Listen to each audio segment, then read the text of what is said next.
ಶ್ರೀ ಗುರುಚರಿತ್ರೆ ಪಾರಾಯಣ ಗ್ರಂಥ ಸರಳ ಕನ್ನಡದಲ್ಲಿ 7ನೇ ಅಧ್ಯಾಯ. ಶ್ರೀಮನ್ ಮಹಾಗಣಾಧಿಪತಿಯೇ ನಮಃ, ಶ್ರೀ ಸರಸ್ವತೇ ನಮಃ, ಗುರುಭ್ಯೋ ನಮಃ. ನಂತರ ನಾಮಧಾರಕನಿಗೆ ಭಕ್ತಿಯಿಂದ ಕೈಮುಗಿದು, ಸ್ವಾಮಿ, ನನಗೆ ಗೋಕರ್ಣ ಕ್ಷೇತ್ರದ ಸಂಪೂರ್ಣ ಮಹಿಮೆಯನ್ನು ಹಾಗೂ ಅಲ್ಲಿ ಯಾರು ಯಾರಿಗೆ ಯಾವ ಯಾವ ಫಲಗಳನ್ನು ದೊರೆತವೆಂಬುದನ್ನು ವಿಸ್ತಾರವಾಗಿ ಹೇಳಬೇಕೆಂದು ಪ್ರಾರ್ಥಿಸಿಕೊಳ್ಳಲು ಸಿದ್ಧಮುನಿಯು ಈ ರೀತಿಯಾಗಿ ಹೇಳಿದರು. ನಾಮಧಾರಕ ಶಿಷ್ಯನೇ, ಪೂರ್ವಯುಗದಲ್ಲಿ ಇಕ್ಷಾಶ್ವಂಶದಲ್ಲಿ ಮಿತ್ರಸಹನೆಂಬ ರಾಜನಿದ್ದನು. ಅವನು ಶೂರಕ್ಷತ್ರಿಯನಾಗಿದ್ದು ಎಲ್ಲ ಧರ್ಮಗಳಲ್ಲಿಯೂ ಆಸಕ್ತಿಯುಳ್ಳವನಾಗಿದ್ದನು.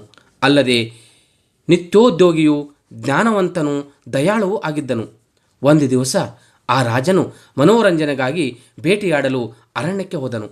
ಸಿಂಹ, ಶಾರ್ದೂಲ, ವ್ಯಾಘ್ರ ಮುಂತಾದ ಕ್ರೂರ ಮೃಗಗಳು ಆ ರಾಜನು ಬೆಂಬತ್ತಿ ಕೊಲ್ಲಲು ತೊಡಗಿದನು. ನಿರ್ಜನವಾದ ಕಾಡಿನಲ್ಲಿ ಅರಸನು ಈ ರೀತಿಯಾಗಿ ಬೇಟೆಯಾಡುತ್ತಿರಲು ಭಯಾನಕ ಆಕೃತಿಯ ಒಬ್ಬ ರಾಕ್ಷಸನು ಆ ರಾಜನ ದೃಷ್ಟಿಗೆ ಗೋಚರಿಸಿದನು. ಕೂಡಲೇ ರಾಜನು ತನ್ನ ಧನಸ್ಸನ್ನು ಜೇಂಕರಿಸಿ ಬಾಣಗಳನ್ನು ಮಳೆಗೆರೆದು ಆ ದೈತ್ಯನನ್ನು ನೆಲಕ್ಕೆ ಉರುಳಿಸಿದನು.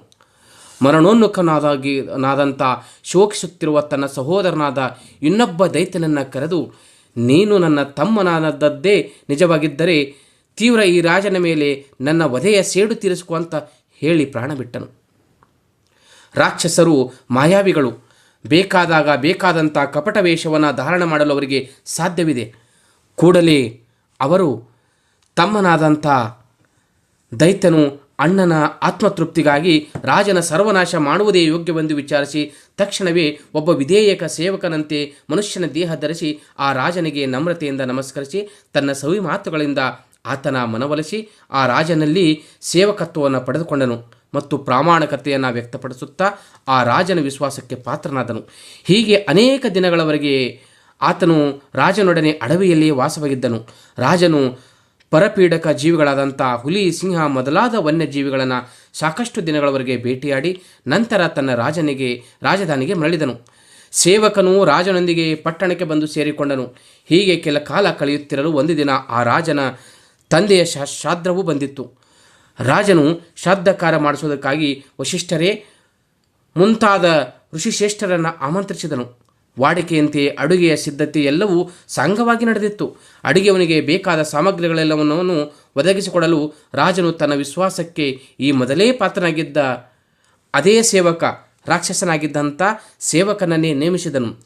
ತನ್ನ ಅಣ್ಣನನ್ನು ಕೊಂದು ಸೇಡಿ ತೀರಿಸಿಕೊಳ್ಳುವುದಕ್ಕೆ ಇದೇ ಸರಿಯಾದ ಸಮಯ ಎಂದು ಯೋಚನೆ ಮಾಡಿದಂಥ ಆ ಕಪಟ ರಾಕ್ಷಸ, ಸೇವಕ ರೂಪದಂಥ ರಾಕ್ಷಸ ಯಾರಿಗೂ ಗೊತ್ತಾಗದಂತೆ ನರಮಾಂಸವನ್ನು ತಂದು ಕುದಿಯುತ್ತಿದ್ದ ಅಡಿಗೆಯಲ್ಲಿ ಬೆರೆಸಿಬಿಟ್ಟನು. ಅಡಿಗೆ ಮಾಡುತ್ತಿದ್ದವನಿಗೆ ಸಹಿತ ಅದರ ಸುಳಿವು ಗೊತ್ತಾಗಲಿಲ್ಲ. ಶ್ರಾದ್ದ ಕರ್ಮವು ಮುಗಿದ ನಂತರ ಊಟಕ್ಕೆ ಕೊಡುವಾಗ ಮೊದಲು ವಶಿಷ್ಠರ ಎಲೆಗೆ ಆ ನರಮಾಂಸದ ಅಡಿಗೆಯೇ ಬಡಿಸಲ್ಪಟ್ಟಿತು. ತಕ್ಷಣವೇ ತ್ರಿಕಾಲಜ್ಞಾನಿಗಳಾದಂಥ ವಶಿಷ್ಠರು ಇದು ನರಮಾಂಸದ ಅಡಿಗೆ ಎಂದು ಗುರುತಿಸಿ ರಾಜನ ಮೇಲೆ ಕೋಪವಿಷ್ಟರಾದರು. ರಾಜನೇ, ನೀನು ನಿಂದ್ಯವಾದ ಮತ್ತು ತಿನ್ನಲು ನಿಷಿದ್ಧವಾದಂಥ ನರಮಾಂಸವನ್ನು ನಮ್ಮ ಎಲೆಗೆ ನೀನು ನೀಡಿದ್ದೀಯಲ್ಲ, ಈ ದುಷ್ಟ ಕೃತ್ಯಕ್ಕಾಗಿ ನೀನು ಬ್ರಹ್ಮ ರಾಕ್ಷಸನಾಗಂತ ಶಾಪ ಕೊಟ್ಟುಬಿಟ್ರು. ನರಮಾಂಸದ ಅಡಿಗೆ ಮಾಡಿದ ವಿಷಯ ರಾಜನಿಗೂ ಏನೂ ಗೊತ್ತಿರಲಿಲ್ಲ. ಆ ವಿಷಯದಲ್ಲಿ ತಾನು ಏನೂ ಅಪರಾಧ ಮಾಡಿರಲಿಲ್ಲ. ಆದರೂ ವಶಿಷ್ಠರು ತನಗೆ ಘೋರತರವಾದ ಶಾಪವನ್ನು ಕೊಟ್ಟು ಬಿಟ್ಟರಲ್ಲ ಎಂದು ಅರಸನಿಗೆ ವಶಿಷ್ಠರ ಮೇಲೆ ತುಂಬ ಕೋಪ ಬಂದು ತಾನು ಪ್ರತಿಶಾಪ ನೀಡುವುದಕ್ಕೆಂದು ಬೊಗಸೆಯಲ್ಲಿದ್ದ ನೀರು ತೆಗೆದುಕೊಂಡನು. ಅದನ್ನು ಗಮನಿಸದ ರಾಜಪತ್ನಿ ಮಂದಮತಿಯು ತಟ್ಟನೆ ಪತಿಯತ್ತ ಧಾವಿಸಿ ಆತನನ್ನು ತಡೆದಳು ಮತ್ತು ಗುರುವನ್ನು ಶಪಿಸುವುದು ಬಹುದೊಡ್ಡ ಪಾಪವೆಂದು ಅವರಿಗೆ ಶರಣಾಗಿ ಇದ್ದ ವಿಷಯ ತಿಳಿಸಿದರೆ ಅವರ ಕೃಪೆಯಿಂದಲೇ ಜೀವೋದ್ಧಾರ ಪಡೆಯುವುದೆಂದು ತಿಳಿಸಿ ಹೇಳಿದಳು. ರಾಜನು ಅದಕ್ಕೆ ಒಪ್ಪಿಕೊಂಡನು. ಆತನ ಸಿಟ್ಟು ಇಳಿಯಿತು. ಶಪಿಸಲೆದು ಆಮಂತ್ರಿಸಿ ಬೊಗಸೆಯಲ್ಲಿ ಹಿಡಿದಿದ್ದ ನೀರನ್ನು ಹಾಗೆಯೇ ಕೈಬಿಟ್ಟನು. ದೂಷಿತ ಜಲವು ಆತನ ಪಾದಗಳ ಮೇಲೆ ಬಿದ್ದವು. ತಕ್ಷಣವೇ ಆತನ ಪಾದಗಳು ಕಪ್ಪಾಗಿ ಆತನು ಕಲ್ಮಶ ಪಾದನೆಂಬ ಹೆಸರಿನ ಬ್ರಹ್ಮ ರಾಕ್ಷಸನಾದನು. ಆಗ ಪತಿವ್ರತೆಯಾದಂಥ ಮಹಿಷಿ ಮದಯಂತಿಯು ತಟ್ಟನೆ ವಶಿಷ್ಠ ಋಷಿಗಳ ಪಾದ ಹಿಡಿದು, ಮಹಾಮುನಿಗಳೇ, ಇದರಲ್ಲಿ ನಮ್ಮ ತಪ್ಪು ಎಳ್ಳಷ್ಟು ಇರಲಿಲ್ಲ. ತಾವು ತ್ರಿಕಾಲಜ್ಞಾನಿಗಳು. ಸ್ವಲ್ಪ ಯೋಚಿಸಿ ನೋಡಿದ್ದರೆ ಇದರ ಸತ್ಯಾಸತ್ಯತೆ ತಾನೇ ನಿಮಗೆ ಅರ್ಥವಾಗುತ್ತದೆ. ಆದರೆ ನಾವು ದುರ್ದೈವಿಗಳಾಗಿದ್ದೇವೆ.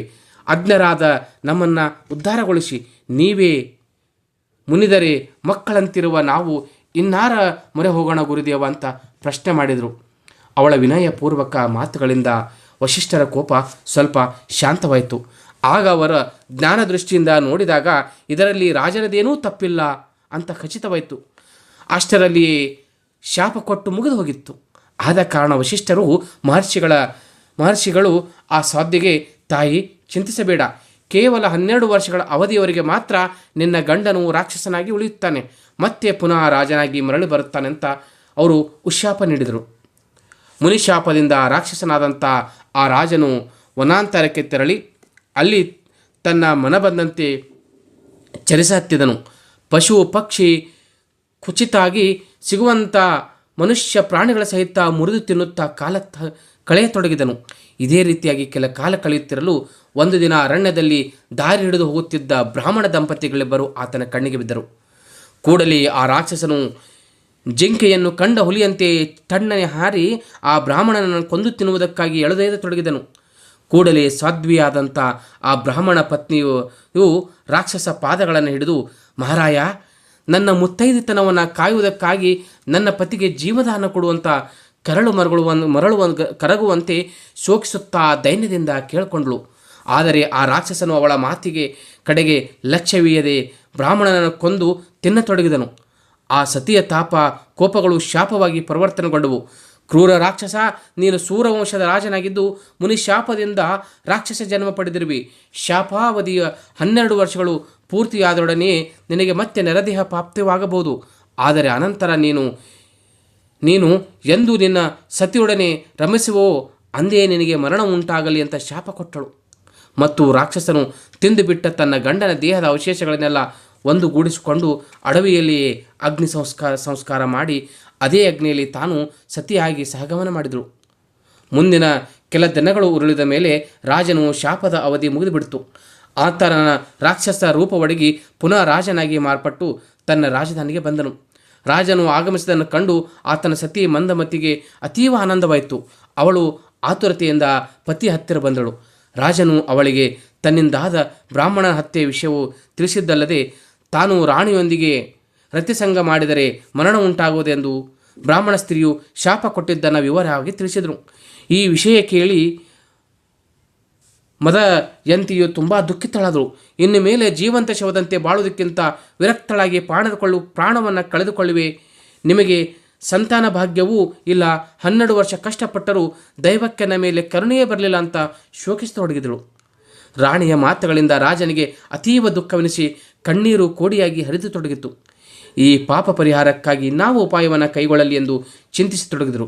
ತನ್ನ ಮಂತ್ರಿ ಪುರೋಹಿತರನ್ನು ಕರೆಸಿ ಬ್ರಹ್ಮ ಹತ್ಯೆಯ ಈ ಪಾಪ ಇದೆಯಲ್ಲ, ಈ ಪಾಪದಿಂದ ತನಗೆ ಮುಕ್ತಿಯಾಗುವುದೆಂತು ಎಂದು ಸಮಾಲೋಚನೆಯನ್ನು ನಡೆಸಿದರು. ಅವರು ವಿಚಾರಿಸಿ, ನೀವು ದಂಪತಿಗಳಿಬ್ಬರು ವಿದ್ಯುಕ್ತವಾಗಿ ಭಾರತದಲ್ಲಿರುವ ತೀರ್ಥಯಾತ್ರೆಗಳನ್ನು ಮುಗಿಸಿದ್ದರೆ ನಿಮ್ಮ ಶಾಪವು ಪರಿಹಾರವಾಗುವುದೆಂದು ಒಮ್ಮತದಿಂದ ತಿಳಿಸಿದರು. ಹಿರಿಯರು ಜ್ಞಾನಿಗಳು ಆದ ಪುರೋಹಿತರ ಮಾತಿನ ಮೇಲೆ ವಿಶ್ವಾಸವಿಟ್ಟು ಆ ರಾಜ ದಂಪತಿಗಳು ತೀರ್ಥಯಾತ್ರೆ ಕೈಗೊಂಡರು. ಪ್ರತಿ ಕ್ಷೇತ್ರದಲ್ಲಿಯೂ ಶಾಸ್ತ್ರೋಕ್ತ ಪದ್ಧತಿಯಂತೆ ಸ್ನಾನ ಪೂಜಾದಿಗಳನ್ನು ಮಾಡುತ್ತಾ ಸಂಚರಿಸತೊಡಗಿದರು. ರಾಜನು ಹೀಗೆ ಹಲವಾರು ತೀರ್ಥಗಳನ್ನು ಸಂಚರಿಸುತ್ತಿದ್ದರೂ ಬ್ರಹ್ಮ ಹತ್ಯೆಯ ಪಾಪವು ಆತನ ಬೆನ್ನು ಬಿಡದೆ ಹಿಂದೆ ಬರುತ್ತಿರುವಂತೆ ಆತನಿಗೆ ಭಾಸವಾಗ್ತಾ ಇತ್ತು. ಚಿಂತೆ ನಿರಾಶೆಗಳಿಂದ ಬಳಲಿದ ಆ ರಾಜನು ತನ್ನ ಸತಿಯೊಂದಿಗೆ ಸಂಚರಿಸುತ್ತಾ ಮಿಥಿಲಾನಗರಕ್ಕೆ ಬಂದನು. ಮಾರ್ಗ ಆಯಾಸದಿಂದ ಬಳಲಿದ್ದ ದಂಪತಿಗಳು ಪಟ್ಟಣದ ಹೊರವಲಯದಲ್ಲಿರತಕ್ಕಂಥ ಒಂದು ಮರದ ಕೆಳಗೆ ಕುಳಿತು ಆಲೋಚನೆ ಮಾಡ್ತಿರಬೇಕಾದ್ರೆ ರುದ್ರನಂತೆ ಜಟಾಭಸ್ಮ ರುದ್ರಾಕ್ಷಗಳೊಂದಿಗೆ ಕಂಗೊಳಿಸುತ್ತಿದ್ದಂಥ ಗೌತಮರೆಂಬ ಮಹರ್ಷಿಗಳು ತಮ್ಮ ಸಹಚರರಾದ ಇತರ ಋಷಿಗಳೊಂದಿಗೆ ಮಾತಾಡುತ್ತಾ ಅಲ್ಲಿಗೆ ಬಂದರು. ಗೌತಮ ಋಷಿಗಳು ಕಂಡೊಡನೆ ರಾಜ ದಂಪತಿಗಳು ಆತುರದಿಂದ ಹೋಗಿ ಬಹು ಶ್ರದ್ಧೆಗಳಿಂದ ಅವರಿಗೆ ನಮಸ್ಕಾರ ಮಾಡಿದರು. ಆಗ ಗೌತಮರು ರಾಜನನ್ನು ಗುರುತಿಸಿ ಆತನ ಮೇಲೆ ತಮ್ಮ ಕರುಣಾ ಕಟಾಕ್ಷವನ್ನು ಬೀರಿ ಆತನ ಯೋಗಕ್ಷೇಮವನ್ನು ವಿಚಾರಿಸತೊಡಗಿದರು. ಏನು ಮಹಾರಾಜ, ನಿನ್ನ ರಾಜ್ಯವೇನಾಯಿತು? ನೀನು ಹೀಗೆ ಚಿಂತಾಯುಕ್ತ ಮುಖದಿಂದ ಅರಣ್ಯವಾಸವಾಗಿ ತಿರುಗುತ್ತಿರುವುದಕ್ಕೆ ಕಾರಣವೇನು ಅಂತ ಪ್ರಶ್ನೆ ಮಾಡಿದರು. ಆಗ ರಾಜನು ಬಹು ಖಿನ್ನದವನಾಗಿ ತನಗೆ ವಿನಾಕಾರಣವಾಗಿ ವಶಿಷ್ಠ ಮಹರ್ಷಿಗಳಿಂದ ಶಾಪವಾದದ್ದನ್ನು, ಅವರ ಶಾಪದಂತೆ ಬ್ರಹ್ಮರಾಕ್ಷಸನಾಗಿ ಸಂಚರಿಸುತ್ತಿರುವಾಗೆ ಪುನಃ ತನ್ನಿಂದ ಬ್ರಾಹ್ಮಣ ಹತ್ಯೆಯಂಥ ಮಹಾಪಾಪ ಕಾರ್ಯವು ಘಟಿಸಿದ್ದನ್ನು, ಅಲ್ಲದೆ ಬ್ರಾಹ್ಮಣ ಸತಿಯು ತನಗೆ ಶಾಪ ಕೊಟ್ಟಿರುವ ವಿಚಾರವನ್ನು ಬಹಳ ವಿವರವಾಗಿ ತಿಳಿಸಿದ್ನು. ಮತ್ತು ಅದರ ಪಾಪದ ಪರಿಮಾರ್ಜನೆಗಾಗಿ ತಾನು ಗುರು ಹಿರಿಯರ ಸೂಚನೆಯಂತೆ ಈ ತೀರ್ಥಯಾತ್ರೆ ಕೈಗೊಂಡು ಹೀಗೆ ಅಲೆದಾಡುತ್ತಿದ್ದೇನೆ ಅಂತ ತಿಳಿಸಿದನು. ಅಲ್ಲದೆ ಬಹುಭಕ್ತಿಯಿಂದ ಕೈ ಮುಗಿದು, ಭಗವಾನ್, ನಾನು ಈವರೆಗೆ ಅನೇಕ ತೀರ್ಥಗಳನ್ನು ಸಂಚರಿಸಿ ಯಾತ್ರೆ ಮಾಡಿದೆ, ಆದರೂ ಸಹಿತ ನನ್ನಿಂದ ಮಹಾಪಾಪವು ನಾಶವಾಗದೆ ಭಯಂಕರ ರೂಪದಿಂದ ನನ್ನನ್ನು ಬೆಂಬತ್ತಿ ಭಯಪಡಿಸ್ತಾ ಇದೆ. ಇಂದು ನನ್ನ ಸುದೈವದಿಂದ ತಮ್ಮಂಥ ಋಷಿ ಮುನಿ ಶ್ರೇಷ್ಠರಂಥ ಪುಣ್ಯ ದರ್ಶನದ ಯೋಗ ನನಗೆ ಒದಗಿ ಬಂದಿದೆ. ಇಂದಿಗೆ ನನ್ನ ಜನ್ಮ ಸಫಲವಾಯಿತೆಂದು ನುಡಿಯುತ್ತಾ ಮುನಿವರರಿಗೆ ಮತ್ತೊಮ್ಮೆ ಸಾಷ್ಟಾಂಗ ನಮಸ್ಕಾರ ಮಾಡಿದನು. ಆಗ ಕರುಣಾಮೂರ್ತಿಗಳಾದಂಥ ಗೌತಮ ಮುನೀಶ್ವರರು ಈ ರಾಜನನ್ನು ಮೇಲೆಬ್ಬಿಸಿ ಸಂತೈಸುತ್ತಾ, ರಾಜನ್, ನೀವಿನ್ನೂ ಭಯಪಡಬೇಡ, ನಿರಾಶೆಯ ಮಾತುಗಳನ್ನು ಆಡಬೇಡ, ಪರಮಾತ್ಮನನ್ನು ನಂಬು, ಆತನು ನಿನ್ನ ಉದ್ಧಾರ ಮಾಡಿಯೇ ಮಾಡ್ತಾನೆ. ನಿನ್ನ ಪಾಪನಶಕ್ಕಾಗಿ ಒಂದು ವಿಶಿಷ್ಟವಾದ ತೀರ್ಥವನ್ನು ಸೂಚಿಸುವೆ. ನೀನು ಗೋಕರ್ಣ ಕ್ಷೇತ್ರಕ್ಕೆ ಹೋಗು. ಅಲ್ಲಿ ಸಾಂಬಶಿವನ ಆತ್ಮಲಿಂಗ ಸ್ವರೂಪದಲ್ಲಿ ಸದಾ ವಾಸಿಸುವನು. ಅಲ್ಲಿಂದ ಹೋದರೆ ಬ್ರಹ್ಮಹತ್ಯೆಯಂಥ ಮಹಾದೋಷಗಳು ನಾಶವಾಗುವವು. ರಾತ್ರಿಯ ಗಂಡಾದ ಕಾರವು ಚಂದ್ರನಿಗಾಗಲಿ ದೀಪ ಹಚ್ಚುವುದರಿಂದಾಗಲಿ ಸಂಪೂರ್ಣ ನಾಶವಾಗುವುದಿಲ್ಲ. ಅದೇ ಸೂರ್ಯೋದಯವಾದರೆ ಮಾತ್ರ ಹೇಳ ಹೆಸರಿಲ್ಲದೆ ಸಮೂಲ ನಾಶವಾಗುವುದು. ಅದರಂತೆ ಎಲ್ಲ ತೀರ್ಥಯಾತ್ರೆಗಳಿಂದ ಪಾಪವು ಸಮೂಲ ನಾಶವಾಗುವುದಿಲ್ಲ. ಗೋಕರ್ಣ ಕ್ಷೇತ್ರವು ಮಾತ್ರ ಅದನ್ನು ಸಂಪೂರ್ಣ ನಾಶ ಮಾಡಬಲ್ಲದು. ಮಾನವನಿಗೆ ಸಾವಿರಾರು ಬ್ರಹ್ಮಹತ್ಯೆಯ ಪಾಪಗಳು ಅಂಟಿಕೊಂಡಿದ್ದರೂ ಸಹಿತ ಆತನು ಗೋಕರ್ಣ ಕ್ಷೇತ್ರದಲ್ಲಿ ಕಾಲಿಟ್ಟೊಡನೆ ಅವೆಲ್ಲವೂ ಸಂಪೂರ್ಣವಾಗಿ ನಾಶವಾಗಿ ಅವನು ಶುದ್ಧಾತ್ಮನಾಗುವನು. ಒಟ್ಟಿನ ಮೇಲೆ ಗೋಕರ್ಣ ಕ್ಷೇತ್ರವೆಂದರೆ ಭೂ ಕೈಲಾಸವೇ ಆಗಿದೆ. ಗಣಪತಿಯಿಂದ ಪ್ರತಿಷ್ಠಾಪಿಸಲ್ಪಟ್ಟಂಥ ಇವನ ಆತ್ಮಲಿಂಗವು ಅಲ್ಲಿ ಸದಾ ಜಾಗೃತ ಸ್ವರೂಪದಲ್ಲಿದೆ. ಸ್ವರ್ಗವಾಸಿಗಳಾದಂಥ ದೇವತೆಗಳೆಲ್ಲರೂ ಗೋಕರ್ಣ ಕ್ಷೇತ್ರದಲ್ಲಿ ಬಂದು ಇಳಿದಿದ್ದಾರೆ. ಬ್ರಹ್ಮ, ವಿಷ್ಣು, ಇಂದ್ರ ಸಹಿತವಾದಂಥ ಮರುದ್ಗುಣವು, ಸೂರ್ಯಚಂದ್ರಾದಿಗಳು, ಧ್ರುವ, ಆಪ, ಸೋಮ ಮುಂತಾದ ಶ್ರೇಷ್ಠ ವಸುಗಳು ಪೂರ್ವದ್ವಾರದಲ್ಲಿ ಒಳ್ಳೆಯ ಸಂತೋಷದಿಂದ ವಾಸವಾಗಿರುವರು. ಅಗ್ನಿ, ಯಮ, ಚಿತ್ರಗುಪ್ತರು, ಏಕದಾಶ, ರುದ್ರರು, ಮಿತ್ರು, ದೇವತೆಗಳು ದಕ್ಷಿಣ ದ್ವಾರದಲ್ಲಿ ಪ್ರೀತಿಯಿಂದ ವಾಸ್ತವ್ಯ ಮಾಡಿದರು. ಪಶ್ಚಿಮ ದ್ವಾರದಲ್ಲಿ ವರುಣ, ಚಂದ್ರಮೌಳಿ, ಗಂಗಾಂಬಿಯರು ವಾಸಿಸುವರು. ಮತ್ತು ಉತ್ತರ ದಿಕ್ಕಿನ ಬಾಗಿಲಲ್ಲಿ ಕುಬೇರ, ವಾಯುದೇವ, ಭದ್ರಕಾಳಿ, ಬ್ರಾಹ್ಮಿ, ಮಹೇಶ್ವರಿ, ವೈಷ್ಣವಿಯರೇ ಮೊದಲಾದ ಸಪ್ತ ಮಾತೃಕೆಯರು, ಚಂಡಿ ಮುಂತಾದವರು ಬಹುಭಕ್ತಿಯಿಂದ ನಿಂತಿರುವರು. ಅಲ್ಲದೆ ಚಿತ್ರರಥ, ವಿಶ್ವಾವಸು, ಚಿತ್ರಸೇನ ಮುಂತಾದ ಗಂಧರ್ವ ಸದಾ ತಮ್ಮ ಸಂಗೀತ ಸೇವೆಯನ್ನು ಮಹಾಬಲೇಶ್ವರನಿಗೆ ಅರ್ಪಿಸುತ್ತಾ ವಾಸವಾಗಿರುವರು. ಮಹಾಬಲೇಶ್ವರನ ಸಮ್ಮುಖದಲ್ಲಿ ರಂಭೆ, ಊರ್ವಶಿ, ಕೃತಾಚೆ, ಮೇನಕೆ ಮುಂತಾದ ಅಪ್ಸರೆಯರು ನರ್ತನೆಗೈಯುತ್ತಾ ಆನಂದಿಸುತ್ತಿರುವರು. ವಶಿಷ್ಠ, ವಿಶ್ವಾಮಿತ್ರ, ಕಣ್ವ, ಕಶ್ಯಪ, ಭಾರದ್ವಾಜ, ಜೈಮಿನಿ, ಜಾಬಾಲರೆಂಬ ಋಷೀಶ್ವರರು ಸತತವೂ ಮಹಾಬಲೇಶ್ವರನ ಪೂಜೆಗೈಯುತ್ತಾ ವಾಸವಾಗಿರುವರು. ಅಲ್ಲದೆ ಕೃತು, ಅಂಗೀರಸರಂಥ ಬ್ರಹ್ಮರ್ಷಿಗಳು ಇಲ್ಲಿಗೆ ವಾಸವಾಗಿರುವರು. ನಾರದರು, ದಕ್ಷಬ್ರಹ್ಮ, ಸನಕಸನಂದಾದಿಗಳು, ಸಿದ್ಧರು, ಸಾಧ್ಯರು, ದಂಡಧಾರಿಗಳಾದ ಸನ್ಯಾಸಿಗಳು, ನಿರ್ಗುಣ ಬ್ರಹ್ಮಚಾರಿಗಳು, ಗಂಧರ್ವ ವಿದ್ಯಾಧರರು, ಅಷ್ಟವಸುಗಳು, ನಾಗತಕ್ಷಕರರು, ಪಿಶಾಚಿ, ಬೇತಾಳರು ಹೀಗೆ ಹಲವಾರು ಜನರು ಮಹಾಬಲೇಶ್ವರನನ್ನು ನಿತ್ಯ ಆರಾಧಿಸುವರು. ಭಕ್ತಿಯಿಂದ ಪೂಜಿಸಿ ಇಚ್ಛಿತ ವರಗಳನ್ನು ಪಡೆಯುವರು. ಈ ಬ್ರಹ್ಮಾಂಡ ಗೋಲಕದಲ್ಲಿ ಗೋಕರ್ಣ ಕ್ಷೇತ್ರಕ್ಕೆ ಸರಿಯಾದ ಕ್ಷೇತ್ರ ಇನ್ನೊಂದಿಲ್ಲ. ಅಗಸ್ತ್ಯ, ಸನತ್ಕುಮಾರರು, ಪ್ರಿಯವೃತರೆ ಮೊದಲಾದ ರಾಜಕುಮಾರರು, ಅಗ್ನಿ, ಮನ್ಮಥ ಮುಂತಾದವರು ಇಲ್ಲಿ ವರಗಳನ್ನು ಪಡೆದು ಶಿಶುಮಾರಿ, ಭದ್ರಕಾಳಿಯರು ತ್ರಿಕಾಲದಲ್ಲಿಯೂ ಮಹಾಬಲೇಶ್ವರನ ಪೂಜೆ ಮಾಡುವರು. ಈ ಕ್ಷೇತ್ರದಲ್ಲಿ ಗರುಡನು ಸರ್ಪಗಳನ್ನು ನುಂಗಲಾರನು. ವಿಭೀಷಣನ ಪೂಜೆಯಿಂದ ರಾವಣ, ಕುಂಭಕರ್ಣ ಮೊದಲಾದ ರಾಕ್ಷಸ ಕುಲವೇ ಇಲ್ಲಿ ವರವ ಪಡೆಯಿತು. ಮಹಾಬಲೇಶ್ವರನನ್ನು ಆರಾಧಿಸಿದವರೆಲ್ಲರೂ ಇಲ್ಲಿ ತಮ್ಮ ತಮ್ಮ ಹೆಸರುಗಳಿಂದ ಅಸಂಖ್ಯ ಅಂಗಗಳನ್ನು ಸ್ಥಾಪಿಸಿದ್ದಾರೆ. ಹೀಗಾಗಿ ಇಲ್ಲಿ ಹೆಜ್ಜೆ ಹೆಜ್ಜೆಗೂ ಅಸಂಖ್ಯ ತೀರ್ಥಗಳು, ನಿರ್ಗುಣ ಲಿಂಗಗಳು ಗೋಚರವಾಗುತ್ತವೆ. ಈ ಎಲ್ಲ ಕಾರಣಗಳಿಂದ ಗೋಕರ್ಣವು ಅನುಪಮ ಕ್ಷೇತ್ರವಾಗಿದೆ. ಮಹಾಬಲೇಶ್ವರನು ಕ್ರಮವಾಗಿ ಕೃತಯುಗದಲ್ಲಿ ಶ್ವೇತವರ್ಣನು, ತ್ರೇತಾಯುಗದಲ್ಲಿ ಲೋಹಿತ ಕೆಂಪು ವರ್ಣದವನು, ದ್ವಾಪರಯುಗದಲ್ಲಿ ಪೀತ ಹಳದಿ ವರ್ಣದವನು, ಕಲಿಯುಗದಲ್ಲಿ ಕೃಷ್ಣ ಕಪ್ಪು ವರ್ಣದವನು ಆಗಿ ಗೋಚರಿಸುತ್ತಿರುವನು. ಸಪ್ತ ಪಾತಾಳಗಳವರೆಗೂ ಆತನ ವ್ಯಾಪ್ತಿ ಇದ್ದು ಈ ಕಲಿಯುಗದಲ್ಲಿ ಆತನು ಮೃದುವಾಗಿದ್ದು ಸೂಕ್ಷ್ಮ ರೂಪದಿಂದ ತೋರುವನು. ಎಲೆ ರಾಜನೇ, ರವಿವಾರ, ಸೋಮವಾರ, ಬುಧವಾರಗಳಲ್ಲಿಯೂ ಅಮಾವಾಸ್ಯೆ, ಸಂಕ್ರಮಣ ಮುಂತಾದ ಪರ್ವಕಾಲಗಳಲ್ಲಿಯೂ ಸಮುದ್ರ ಸ್ನಾನ ಮಾಡಿ ಈ ಕ್ಷೇತ್ರದಲ್ಲಿ ದೇವರ ದರ್ಶನ ಪಡೆದು ದಾನ ಧರ್ಮ, ವೃತ, ಹೋಮ, ಹವನ, ಶಿವಪೂಜೆ, ಅನ್ನ ಸಂತರ್ಪಣೆ ಮುಂತಾದವುಗಳನ್ನು ಸ್ವಲ್ಪ ಪ್ರಮಾಣದಲ್ಲಿ ಮಾಡಿದರೂ ಕೂಡ ಅನಂತ ಪುಣ್ಯ ಲಭಿಸುವುದು. ಮಾಘ ಮಾಸದ ಕೃಷ್ಣ ಪಕ್ಷದಲ್ಲಿ ಬರುವ ಚತುರ್ದಶಿಯ ದಿನ ಅಂದರೆ ಶಿವರಾತ್ರಿಯ ದಿನ ಈ ಮಹಾಬಲೇಶ್ವರನ ಲಿಂಗಕ್ಕೆ ಬಿಲ್ವ ಪೂಜೆ ಮಾಡಿದವರಂಥ ಪುಣ್ಯಶಾಲಿಗಳು ಬೇರೊಬ್ಬರಿಲ್ಲ. ಇಂಥ ಗೋಕರ್ಣ ಯಾತ್ರೆ ಮಾಡುವ ಭಾವಿಕರು ನಿಶ್ಚಯವಾಗಿಯೂ ಚತುರ್ವಿಧ ಪುರುಷಾರ್ಥಗಳನ್ನು ಪಡೆದವರು. ಇಲ್ಲಿ ಎಲ್ಲ ತೀರ್ಥಗಳಲ್ಲಿಯೂ ಕೂಡ ಮಿಂದು ಭಕ್ತಿಯಿಂದ ಮಹಾಬಲೇಶ್ವರ ಲಿಂಗವನ್ನು ಪೂಜಿಸುವವರು ತಮ್ಮ ಸಕಲ ಪಾಪಗಳಿಂದ ಮುಕ್ತರಾಗುವರು. ಈ ಪ್ರಕಾರ ಗೌತಮ ಮುನಿಗಳು ಆ ರಾಜನಿಗೆ ಗೋಕರ್ಣ ಕ್ಷೇತ್ರದ ಮಹತ್ವವನ್ನು ತಿಳಿಸಲಾಗಿ ಅದಕ್ಕೆ ರಾಜನು ಭಕ್ತಿಯಿಂದ ಕೈ ಮುಗಿದು, ಸ್ವಾಮಿ, ತಾವು ಹೇಳಿದ ಗೋಕರ್ಣ ಕ್ಷೇತ್ರದ ಮಹಿಮೆಯಿಂದ ನನ್ನ ದೋಷವು ನಿವಾರಣೆಯಾಗುವುದೆಂಬ ವಿಶ್ವಾಸ ನನಗೀಗ ಮೂಡಿದೆ. ಈ ಮೊದಲು ನನ್ನಂಥ ಅನೇಕ ಪಾಪಿಗಳು ಈ ಕ್ಷೇತ್ರದಿಂದ ಉದ್ಧಾರವಾಗಿರಬಹುದು. ನನಗೆ ಅಂಥ ಯಾವುದಾದರೊಂದು ಉದಾಹರಣೆಯನ್ನು ಹೇಳುವ ಕೃಪೆಯಾಗಬೇಕೆಂದು ಬಹಳ ವಿನಯದಿಂದ ಕೇಳಿಕೊಂಡು ಗೌತಮ ಮುನಿಗಳು ಆ ರಾಜನ ಕುತೂಹಲವನ್ನು ಕಂಡು ಮತ್ತೆ ಹೀಗೆ ಹೇಳತೊಡಗಿದರು. ರಾಜ, ಒಂದು ಸಲ ನಾವು ಸ್ವತಃ ಗೋಕರ್ಣ ಕ್ಷೇತ್ರಕ್ಕೆ ಹೋದಾಗ ಅಲ್ಲಿ ಘಟಿಸಿದ ಒಂದು ವಿಚಿತ್ರ ವಿಷಯವನ್ನು ನಿನಗೀಗ ಉದಾಹರಣೆಯಾಗಿ ಹೇಳುತ್ತೇನೆ, ಕೇಳು. ಆ ದಿನ ನಾವು ಗೋಕರ್ಣ ಕ್ಷೇತ್ರಕ್ಕೆ ಮಹಾಶಿವರಾತ್ರಿಯನ್ನು ಆಚರಿಸಲೆಂದು ಹೋಗಿದ್ದೆವು. ಮಹಾಬಲೇಶ್ವರನ ದರ್ಶನ ಪೂಜಾದಿಗಳನ್ನು ತೀರಿಸಿಕೊಂಡು ಮರುದಿನ ಮಧ್ಯಾಹ್ನ ಒಂದು ಮರದ ಕೆಳಗೆ ಕುಳಿತುಕೊಂಡಿದ್ದೆವು. ಸೂರ್ಯನು ಮೇಲಿರದಂತೆ ಮಾಘ ಮಾಸದ ಬಿಸಿಲು ಪ್ರಖರವಾಗತೊಡಗಿತು. ಮಹಾಶಿವರಾತ್ರಿಗೆ ದೂರದ ಬಹಳಷ್ಟು ಜನ ಯಾತ್ರಿಕರು ಅಲ್ಲಿಗೆ ಬಂದಿದ್ದರು. ಇಂಥ ಸಮಯದಲ್ಲಿ ನಾವು ಕುಳಿತಿದ್ದ ಸ್ಥಳದಲ್ಲಿ ಸ್ವಲ್ಪ ದೂರದಲ್ಲಿ ಓರ್ವ ರೋಗಿಷ್ಠಳಾದಂಥ ಚಾಂಡಾಲ ಸ್ತ್ರೀಯು ಬೀಳೇಳುತ್ತಾ ನಿತ್ರಾಳದಾದವಳಂತೆ ಬರುತ್ತಿರುವುದನ್ನು ನಾವು ಕಂಡವು. ಅವಳು ಮುಪ್ಪಿನವಳಾಗಿದ್ದಳು, ಅಲ್ಲದೆ ಕುರುಡಿಯೂ ಕುಷ್ಠರೋಗಿಯೂ ಆಗಿದ್ದಳು. ಅವಳ ಕೆಂಗೆಟ್ಟ ಮುಖಗಳನ್ನು ನೋಡಿದರೆ ಇವಳು ಕೂಳಿಲ್ಲದೆ ಬಳಲಿದವರೆಂದು ಯಾರಾದರೂ ಗುರುತಿಸುವಂತಿತ್ತು. ಅವಳ ದೇಹವು ಕೀವು ರಕ್ತಗಳಿಂದ ಸೋರ್ತಾ ಇತ್ತು. ಅವುಗಳಲ್ಲಿ ಹುಳುಬಿದ್ದು ದುರ್ಗಂಧ ಮಾಯವಾಗಿ ನಾರ್ತಾ ಇತ್ತು. ಅಲ್ಲದೆ ಗಂಡಮಾಲೆ ರೋಗ, ಕಫ ಮುಂತಾದ ಎಲ್ಲ ರೋಗಗಳು ಅವಳಲ್ಲಿ ವಾಸವಾಗಿದ್ದವು. ಹಲ್ಲುಗಳು ಬಿದ್ದಿದ್ದವು. ಹೊದೆಯುವುದಕ್ಕೆ ಒಂದು ವಸ್ತ್ರ ಕೂಡ ಇರಲಿಲ್ಲ. ಅವಳ ಬಳಿ ಏನೂ ಇರಲಿಲ್ಲ. ಬಿಸಿಲಿನ ತಾಪ ತಾಳಲಾರದೆ ಅವಳ ಪ್ರಾಣವು ಕುತ್ತಿಗೆ ಬಂದಂತಿತ್ತು. ಸರ್ವಾಂಗ ಶೂಲೆಯಿಂದ ತತ್ತರಿಸುತ್ತಾ ಆ ವಿಧವೆಯಾದ ಚಾಂಡಾಲಿನಿಯು ನಾವು ಕುಳಿತ ಮರದ ನೆರಳಿಗೆ ಬಂದು ನೆಲಕ್ಕುರುಳಿ ಪ್ರಾಣ ಬಿಟ್ಟಳು.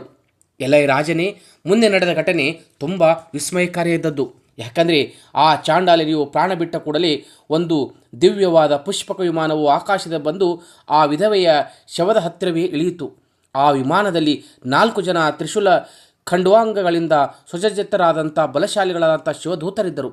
ಕಿರೀಟ ಕುಂಡಲಗಳನ್ನು ಧರಿಸಿದ್ದ ಆ ತೇಜಸ್ವಿಗಳಾದ ಶಿವದೂತರು ವಿಮಾನದಿಂದ ಇಳಿದ ಕೂಡಲೇ ನಾವು ಅವರ ಸಮೀಪಕ್ಕೆ ಹೋಗಿ, ನೀವು ಇಲ್ಲಿಗೆ ಯಾತಕ್ಕಾಗಿ ಬಂದಿದ್ದೀರಿ ಅಂತ ಕೇಳಿದೆವು. ಅದಕ್ಕೆ ಅವರು, ಈ ಚಾಂಡಾಲಿನಿಯನ್ನು ಕೈಲಾಸಕ್ಕೆ ಕರೆದೊಯ್ಯಲು ಬಂದಿದ್ದೇವೆ ಅಂತ ತಿಳಿಸಿದರು. ಅವರ ಉತ್ತರ ಕೇಳಿ ನಮಗೆ ತುಂಬ ಸೋಜಿಗ ಆಶ್ಚರ್ಯವೆನಿಸಿತು. ನೀವು ಈ ನೀಚ ಚಾಂಡಾಲಿಯನ್ನು ಅಲ್ಲದೆ ಅನೇಕ ಪಾಪ ಮಾಡಿದವಳನ್ನು ಇಂಥ ದಿವ್ಯ ವಿಮಾನದಲ್ಲಿ ಕೂಡಿಸಿಕೊಂಡು ಕೈಲಾಸಕ್ಕೆ ಕೊಡದಿದ್ದರೆ ನಾಯಿಯನ್ನು ಪಲ್ಲಕ್ಕಿಯಲ್ಲಿ ಕೂಡಿಸಿದಂಗಾಗಲಿಲ್ಲವೇ? ಯಾಕಂದರೆ ಇವಳು ಹುಟ್ಟಿನಿಂದಲೂ ಇಲ್ಲಿವರೆಗೆ ಕೇವಲ ಪಾಪ ಕಾರ್ಯಗಳನ್ನು ಮಾಡುತ್ತಾ ಬಂದಿದ್ದಾಳೆ. ಅಲ್ಲದೆ ಇವಳಿಗೆ ಶಿವಜ್ಞಾನವೂ ಇಲ್ಲ, ತಪಸ್ಸನ್ನು ಆಚರಿಸಿಯೂ ಇಲ್ಲ, ಸತ್ಯ, ದಯೆ, ದಾನ, ಧರ್ಮ ಕಾರ್ಯಗಳ ಪರಿಚಯ ಇವಳಿಗಿಲ್ಲ.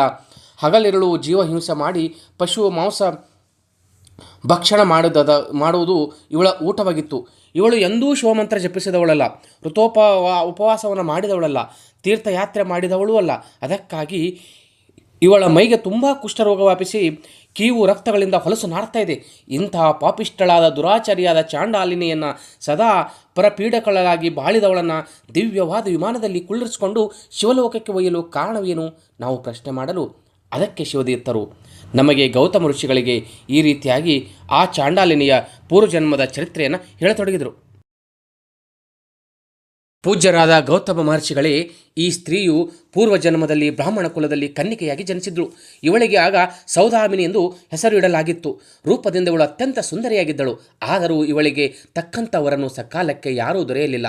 ಉಪವರಳಾದ ಮಗಳನ್ನು ಮನೆಯಲ್ಲಿಟ್ಟುಕೊಂಡ ತಂದೆ ತಾಯಿಗಳು ತುಂಬ ಚಿಂತೆಗೀಡಾದರು. ಸೌದಾಮಿನಿಯಾದರೂ ದಿನದಿನಕ್ಕೆ ತಾರುಣ್ಯದಿಂದ ಉನ್ಮತ್ತರಾಗತೊಡಗಿದ್ರು. ಮನೆಯಲ್ಲಿಟ್ಟುಕೊಂಡು ತಂದೆ ತಾಯಿಗಳು ತುಂಬ ಚಿಂತೆಯಾಗಿಬಿಟ್ಟಿತ್ತು. ಆದರೆ ಇವಳಿಗೆ ಯೌವನ ಹೆಚ್ಚಾಗ್ತಾ ಇತ್ತು.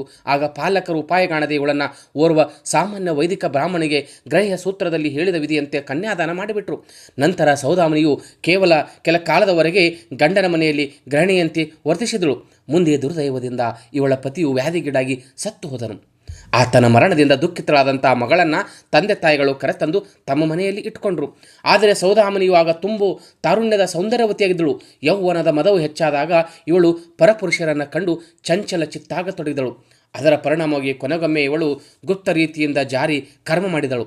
ಆದರೆ ಕಳವು ಆಧಾರಗಳು ಕೊನೆಯವರೆಗೂ ಗೌಪ್ಯವಾಗಿ ಉಳಿಯಲಾರವೆಂಬ ಅನುಭವಸ್ಥ ನುಡಿಯಂತೆ ಕೊನೆಗೊಮ್ಮೆ ಇವಳ ಜಾರ ಕರ್ಮವು ಪ್ರಕಟವಾಗಿ ಹೋಯಿತು. ಇದರಿಂದ ಸಮಾಜದವರು ಇವರ ತಂದೆ ತಾಯಿಗಳಿಗೆ ಬಹಿಷ್ಕಾರ ಹಾಕಿ ಜಾತಿಯಿಂದ ಹೊರಗಿಟ್ಟರು. ಮಗಳು ದುರಾಚಾರದಿಂದಲೇ ತಮಗೀ ವ್ಯವಸ್ಥೆ ಬಂದಿತ್ತೆಂದು ವಿಚಾರಿಸಿದ ತಂದೆ ತಾಯಿಗಳು ಅವಳನ್ನು ಮನೆ ಬಿಡಿಸಿ ಸಂಪೂರ್ಣವಾಗಿ ಸಂಬಂಧ ಕಡ್ಕೊಂಡ್ರು. ಪ್ರಾಯಶ್ಚಿತ್ತ ತಂದುಕೊಂಡು ಶುದ್ಧರಾದರು. ಮನೆಯಿಂದ ಹೊರಬಿದ್ದ ನಂತರ ಸೌದಾಮಿನಿಯು ಕಡಿವಾಣವಿಲ್ಲದ ಕುದುರೆಯಂತಾದಳು.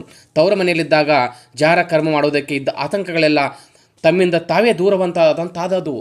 ಹೀಗಾಗಿ ವ್ಯಭಿಚಾರಕ್ಕೆ ಅವಳೀಗ ನಿರಂಕುಶಳಾದಳು. ಪಟ್ಟಣದಲ್ಲಿ ಹಗಲಿರಲು ಪ್ರಕಟವಾಗಿಯೇ ವ್ಯಭಿಚಾರ ಕಾರ್ಯ ನಡೆಸ್ತಾ ಇದ್ದಳು.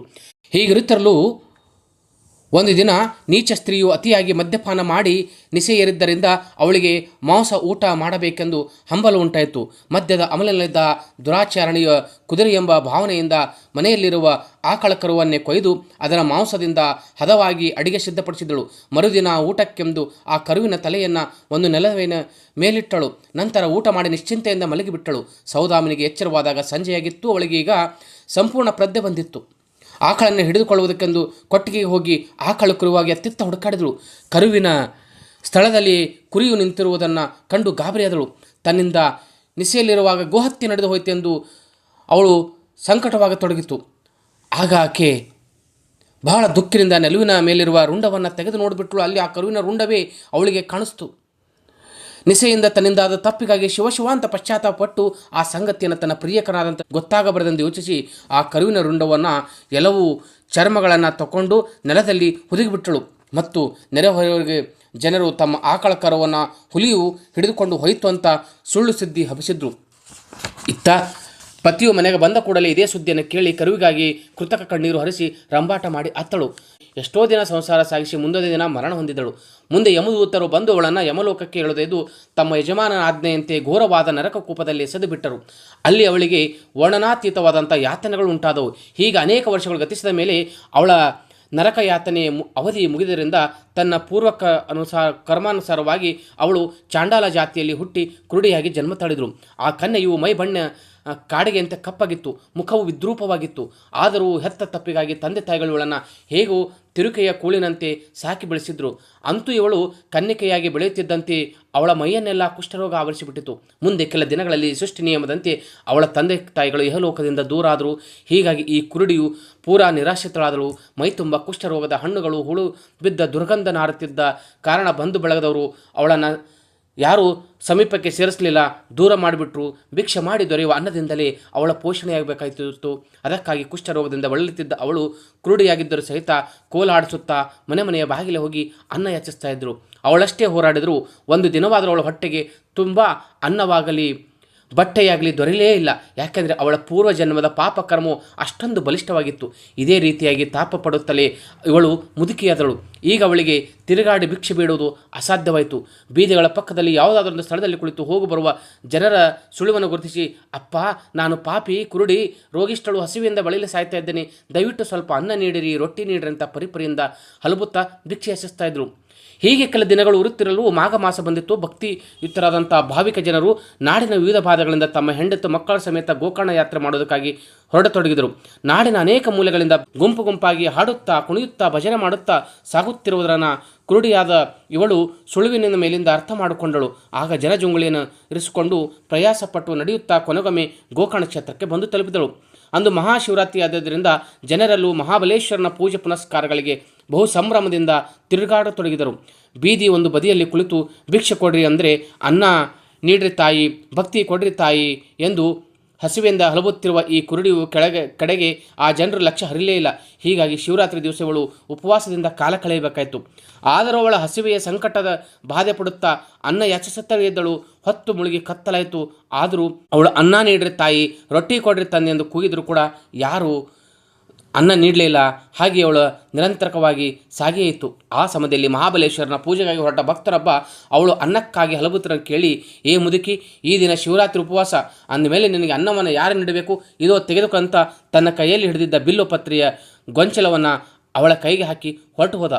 ಹಸಿವೆಯಿಂದ ಕಂಗಾಲಾಗಿದ್ದ ಈ ರೋಗಿಷ್ಠಳು ತನಗೆ ತಿನ್ನಲು ಏನೋ ಆಹಾರ ದೊರೆತೆಂಬ ಭಾವನೆಯಿಂದ ಆ ಪತ್ರಿಯ ಗೊಂಚಲನ್ನು ಆತುರದಿಂದ ತಕ್ಕೊಂಡು ಮೂಸಿ ನೋಡಿದಳು.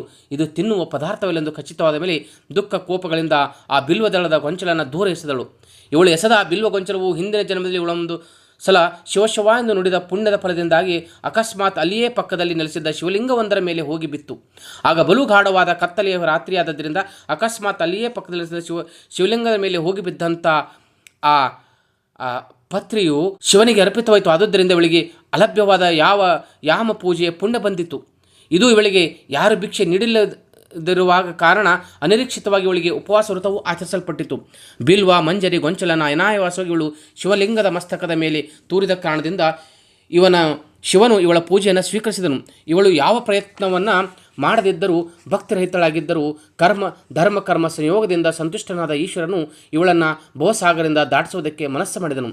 ನಂತರ ಬೆಳಗಾದ ತರುವಾಯ ಅಂದರೆ ಶಿವರಾತ್ರಿ ಮರುದಿವಸ ಇವಳು ನಿತ್ಯದಂತೆ ಮೇಲೆದ್ದು ಭಿಕ್ಷೆ ಯಾಸಲೆಂದು ಕೋಲಾಡಿಸುತ್ತಾ ಹೊರಟಳು. ಮೊದಲೇ ಕುಷ್ಠರೋಗದಿಂದ ಬಳಲಿದವಳು ಉಪವಾಸದಿಂದ ಮತ್ತಷ್ಟು ನಿತ್ರಾಳಾಗಿದ್ದಳು. ಮೇಲೆ ಬಿಸಿಲಿನ ತಾಪ ಪ್ರಖರವಾಗಿತ್ತು. ಹೀಗಾಗಿ ಅವಳಿಗೆ ನಡೆಯುವುದು ಅಸಾಧ್ಯವೆನಿಸಿತು. ಜೋಲಿ ಹೊಡೆಯುತ್ತಾ ಹೇಗೋ ಹೀಗೋ ಪ್ರಯತ್ನ ಮಾಡಿ ನೀವು ಕುಳಿತಿದ್ದ ಮರದ ನೆರಳಿನವರೆಗೆ ಬಂದು ಜೋಲಿ ಹೋಗಿ ನೆಲಕ್ಕುರುಳಿದಳು. ಇವಳು ಜೀವ ಬಿಡುವ ಸ್ಥಿತಿಯಲ್ಲಿದ್ದದ್ದನ್ನು ತಿಳಿದು ನಾವು ಶಿವನ ಆಜ್ಞೆಯಂತೆ ಇವಳನ್ನು ಕೈಲಾಸಕ್ಕೆ ಕರೆಯೊಯ್ದು ಒಯ್ಯಲು ವಿಮಾನ ತೆಗೆದುಕೊಂಡು ಬಂದಿದ್ದೇವೆ. ಇವಳಿಗೆ ಜಾಗರಣೆ, ಉಪವಾಸ, ಶಿವಪೂಜೆ ಮಾಡಿದ ಪುಣ್ಯ ಎಲ್ಲವೂ ಶಿವರಾತ್ರಿ ಎಂದು ಲಭಿಸಿದ್ದರ ಪ್ರಯುಕ್ತ ಇವಳ ಪೂರ್ವ ಜನ್ಮಗಳ ಪಾಪಗಳೆಲ್ಲ ಅಳಿಸಿ ಹೋಗಿವೆ. ಅಲಭ್ಯವಾದ ಶಿವರಾತ್ರಿಯ ಪೂಜಾ ಫಲದ ಪುಣ್ಯ ಇವಳಿಗೆಗೂ ದೊರಕಿದೆ ಎಂದು ನಮಗೆ ತಿಳಿಸಿದಂಥ ಆ ಶಿವದೂತರು ಆ ಚಾಂಡಾಲಿನಿಯ ದೇಹದ ಮೇಲೆ ತಮ್ಮ ಕಮಂಡಲುಗಳಲ್ಲಿದ್ದ ಅಮೃತವನ್ನು ಸಿಂಪಡಿಸಿದರು. ತಕ್ಷಣ ಅವಳು ನಿದ್ರೆಯಿಂದ ಎಚ್ಚೆತ್ತವಳಂತೆ ಮೇಲೆದ್ದಳು. ಅಮೃತ ಸಂಚಲನದಿಂದ ಅವಳ ಅಂಧತ್ವವು, ಕುಷ್ಠರೋಗವು ಮಾಯವಾಗಿ ಅವಳಿಗೆ ದಿವ್ಯ ದೇಹ ಧಾರಣೆ ಮಾಡಿದವಳಾಗಿದ್ದಳು. ನಂತರ ಶಿವದೂತರು ಅವಳನ್ನು ವಿಮಾನದಲ್ಲಿ ಕೂರಿಸಿಕೊಂಡು ಕೈಲಾಸಕ್ಕೆ ಕರೆದೊಯ್ದರು. ಇಷ್ಟೆಲ್ಲ ಘಟನೆಯು ನಮ್ಮ ಕಣ್ಣೆದುರಿಗೆ ನಡೆದು ಹೋಗಿಬಿಡಿತು. ಗೋಕರ್ಣವು ಇಂಥ ಅಪಾರ ಮಹಿಮೆಯುಳ್ಳ ಸ್ಥಾನವಾಗಿದೆ. ಆದ ಕಾರಣ ನೀವು ಅಲ್ಲಿಗೆ ಹೋದರೆ ನಿಮ್ಮ ಸರ್ವ ಪಾಪಗಳು ನಾಶವಾಗಿ ನಿಶ್ಚಿತವಾಗಿ ನೀವು ಸದ್ಗತಿ ಹೊಂದಿರುವಿ ಅಂತ ಗೌತಮಿ ಋಷಿವರ್ಯರು ಮಿತ್ರ ಸಹ ರಾಜನಿಗೆ ಹೇಳಿದರು. ಈ ಕ್ಷೇತ್ರ ಮಹಿಮೆಯನ್ನು ಕೇಳಿ ರಾಜನಿಗೆ ಬಲು ಹರುಷವೆನಿಸಿತು. ಋಷಿಗಳ ಹೇಳಿಕೆಯಂದೇ ಕೂಡಲೇ ಗೋಕರ್ಣಕ್ಕೆ ಹೋಗಿ ತನ್ನ ಪೂರ್ವ ಕರ್ಮಗಳಿಂದ ಮುಕ್ತಿ ಪಡೆದು ಉದ್ಧಾರ ಹೊಂದಿದ ಅಂಬಲಿಗೆ ಶ್ರೀ ಗುರು ಚರಿತ್ರೆ ಎಂಬ ಅಮೃತಮಯವಾದ ಕಥಾ ಕಲ್ಪತರುವಿನಲ್ಲಿ ಶ್ರೀ ನರಸಿಂಹ ಸರಸ್ವತಿ ಉಪಾಖ್ಯಾನದಲ್ಲಿ ಸಿದ್ಧ ನಾಮಧಾರಕ ಸಂವಾದದಲ್ಲಿ 7ನೇ ಅಧ್ಯಾಯ ಮುಕ್ತಾಯವಾಯಿತು. ಶ್ರೀಮದ್ದತ್ತಾತ್ರಾಯ ಅರ್ಪಣಮಸ್ತು. ಸದ್ಗುರು ಶ್ರೀ ಪಾದ ಶ್ರೀ ವಲ್ಲಭ ನರಸಿಂಹ ಸರಸ್ವತಿ ಮಹಾರಾಜ್ ಕಿ ಜೈ.